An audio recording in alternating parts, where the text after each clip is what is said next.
त्योहारों की रौनक है तो दूसरी तरफ आतंकी हमले का प्लान बन रहा है। खुफिया एजेंसी के मुताबिक अगले 30 दिनों में मुंबई में आतंकी हमले हो सकते हैं, जिसकी वजह से मुंबई में हाई अलर्ट जारी है और 30 अक्टूबर से लेकर 28 नवंबर तक ड्रोन, लाइट एयरक्राफ्ट और पैराग्लाइडिंग पर पाबंदी लगाई गई है।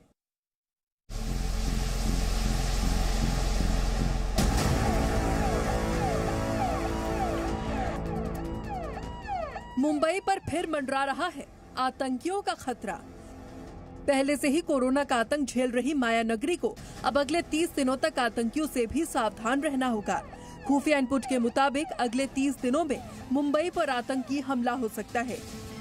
आतंकी drone, remote control, micro light aircraft, aerial missiles या फिर पैराग्लाइडर से हमला कर सकते हैं। जहां एक तरफ देश भर में त्योहारों की रौनक है, त्योहारों की शॉपिंग के लिए धीरे धीरे बाजारों में भीड़ बढ़ने लगी है, ऐसे में मुंबई पर फिर आतंकी हमले का खतरा बढ़ गया है। हमले की आशंका के बाद अब मुंबई में अलर्ट जारी कर दिया गया है। आतंकियों के टारगेट वीआईपी इलाके या फिर भीड़ भाड़ वाली जगहें हो सकती हैं। ऐसी जगहों पर सुरक्षा व्यवस्था बढ़ा दी गई है।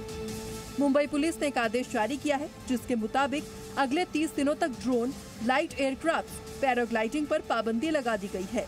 ये पाबंदी 30 अक्टूबर से 28 नवंबर तक रहेगी। साथ ही मुंबई में धारा 144 लागू कर दी गई है।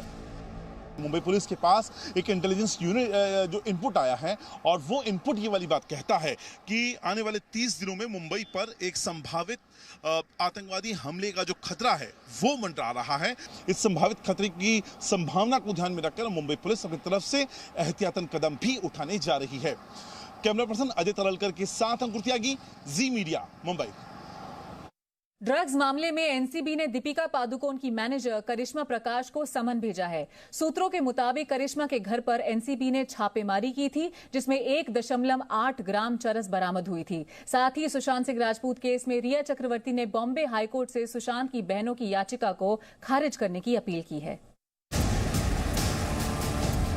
सुशांत सिंह राजपूत मौत केस में रिया चक्रवर्ती ने बॉम्बे हाईकोर्ट से अपील की है कि कोर्ट सुशांत की बहनों की तरफ से एफआईआर रद्द करने की याचिका को खारिज कर दे। सुशांत की बहनों पर सुशांत के मेडिकल प्रिस्क्रिप्शन के फर्जीवाड़े का आरोप है। सुशांत की बहनों ने इस मामले में दर्ज एफआईआर को रद्द करने की मांग की थी, जिसके खिलाफ रिया ने बॉम्बे हाईकोर्ट में याचिका दायर की है।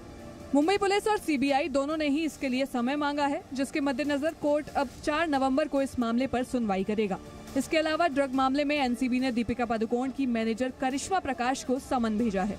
एनसीबी सूत्रों के मुताबिक कई ड्रग पेडलर्स ने पूछताछ के दौरान करिश्मा प्रकाश का नाम लिया था, जिसके बाद एनसीबी ने उनके घर पर छापेमारी की थी। इस छापेमारी में 1.8 ग्राम चरस बरामद हुई थी।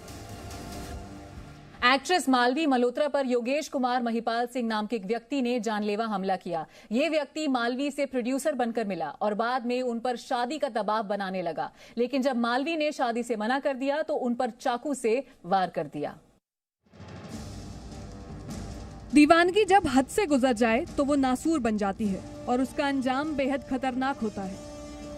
ऐसा ही कुछ हुआ टीवी एक्ट्रेस मालवी मल्होत्रा के साथ, जिन पर उन्हीं के एक दीवाने ने चाकू से जानलेवा हमला किया और वो गंभीर रूप से घायल हो गई, जिसके बाद मालवी को मुंबई के कोकिलाबेन अस्पताल में भर्ती कराया गया। राहत की बात यह है कि मालवी अब खतरे से बाहर है। मालवी की शिकायत के मुताबिक आरोपी योगेश महिपाल सिंह से उनकी दोस्ती फेसबुक पर हुई थी।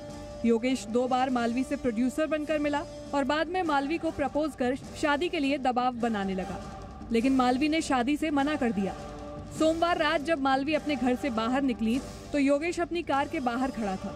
वो मालवी को बीच सड़क पर रोकने लगा और जब मालवी ने इसका विरोध किया तो उन पर 3 बार चाकू से हमला किया। हमला करने के बाद आरोपी मौके से फरार हो गया। मालवी की शिकायत पर पुलिस ने योगेश के खिलाफ हत्या के प्रयास का मामला दर्ज कर जांच शुरू कर दी है।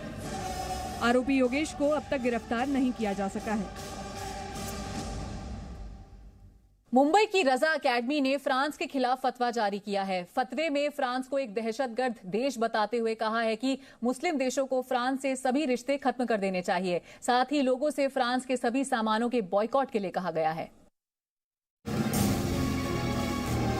मुंबई के सूफी मुस्लिम संगठन रजा अकेडमी ने फ्रांस के राष्ट्रपति इमैनुअल मैक्रों के खिलाफ फतवा जारी करने के लिए एक मुहिम की शुरुआत की है। रजा अकेडमी ने फ्रांस को दहशतगर्द देश बताया है और साथ ही सभी मुस्लिम देशों से सिफारिश की है कि वो फ्रांस से अपने सारे रिश्ते खत्म कर ले। इसके अलावा फ्रांस के सभी सामान का बहिष्कार करने की मांग की गई है। रजा एकेडमी ने मुस्लिम देशों से फ्रांस के राष्ट्रपति मैक्रो के खिलाफ फतवा जारी करने की भी अपील की है। फ्रांस के खिलाफ जारी फतवे में कहा गया है कि फ्रांस के सरकारी इमारतों में मोहम्मद साहब के कार्टून लगाकर मैक्रो ने इस्लाम का अपमान किया है।